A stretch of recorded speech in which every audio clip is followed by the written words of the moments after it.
Kaya ano nga kinahanglan kita mamatihin podcast nga about empowering the youth. Haaton madagmit nga nagbabago nga kalibutan. In nga podcastin usa nga paagihan paghibarongan pangalapan impormasyon. Upudhan pagkalain-lain nga topic, ini nga podcast nga nakasentro tungkol hit empowering the youth. Ang pamamati hini nga podcast diri la usa nga kalibangan. Kundi usaliwat nga importante nga buhat nga makabulig kapag pauswaghan natin kinabuhi. Ini nagahatag haaton nin oportunidad nga mas masabtan it aton mga potensyal ngan tungod hini makabulig haaton kabubuason. Para inihan aton mga kabataan haistihanon. Ngan usa han mga nangungunang nga rason kay ano nga kinahanglan kita mamati hini nga podcast is to broaden our knowledge ngan pagsabuthan mga issue ngan ginaatubang han mga kabataan. Kasagaran, ang mga batan-on nagaatubang hindamo nga pressure tika nga eskwelahan, pamilya, ngandamo pa nga bagay. Pinaagihan pagpamati ni nga podcast, mas maklaro naton it aton mga panginahanglan, mga pangarap, ngan mga kabaraka. Ini makabulig aton hapagkilalahan mga oportunidad, kundiin kita makahatagin suporta, ngan makahimuhin mga solusyon nga angay haaton sitwasyon. Imbis nga maghimo lahin mga konklusyon o hinuha. Dugang pa, ini nga podcast nagsaserve nga tinikangan han inspirasyon ngan gabay. Damo nga mga susunod nga episode ang magpapahibaro nga han mga istorya han kauswagan han mga kabatan-unan, nga magdaog han mga kakurian. Han mga eksperto nga nagahatag hinsagdon may tungod han edukasyon, han ira career, mental health ngan pagpanguna. Ini nga mga istorya ngan sagdon diri la padasig han mga batan-on mismo, kundi makakahatag liwat hin mga panabot han mga kag-anak, magturutdo, ngan mga leader han komunidad kung paunan-on dasigon ang sunod nga henerasyon.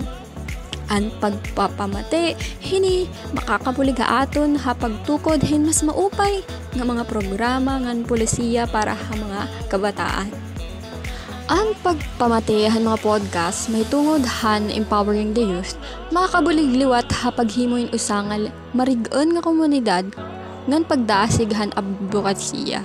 Kung mas dako nga taoan mamamati ngan mahibabar may tungod han mga issue, mas dako ang higayon nga magkaupod hira hapag suporta hini. Ini nga podcast mahimo nga plataporma hapaghibarohan mga kalampusan o tagumpay nga tinatawag ngan mga hamon. Pagdasig o paghikayat han usapan o talakayan. Ngan pagdasig han mga namamati nga maging aktibo nga mga tigpasiugda para han mga katungod ngan kaayunan han mga batan-on. Ini makakapagparig-on han koneksyon habot nga han mga henerasyon ngan makapauswag han kolektibo nga paningkamot. Hak kinaorhian ang pagpamatihan mga podcast ngan pagparig-on han kabatan-unan usa nga pumuhunan hati na daraon nga panahon. Ang mga batan-on amon aton sunod nga mga leader. Hikamo nga mga kabataan nga namamati iyan na hini nga podcast. Kamo magiging innovator ngan mga nagpapasiugdahan pagbag-o. Pinaagihan paghatagin atensyon ha iyo mga tingog ngan pagsuportahan iyo pagtubo. Kita nagtutukod hin usa nga mas maupay, mas inklusibo, ngan mas mauswagon nga komunidad. Salit, ang pagpamati hini nga podcast diri la usa nga personal nga pagpili, kundi usa nga responsibilidad han komunidad nga makakahatag hin positibo nga epekto hati daraon nga mga henerasyon. Kunta, aton ini himua nga paraan para hit ikaw upay hit aton kinabuhi. Pamati kita nga tanan, damo nga hibaro, damo nga oportunidad. Mas wais kita nga mga istihanon, edukaraan kalugaringon.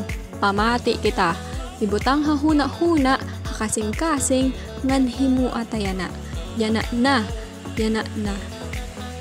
Salamat, han imo, panmamati, ngan kunta, nagkamayada ka, hinhibaro, hit, tsaanhi nga channel. Asyalait iya layunin is to empower the youth. Ikaw, lalo na, nga taga Eastern Samar. Maraming salamat.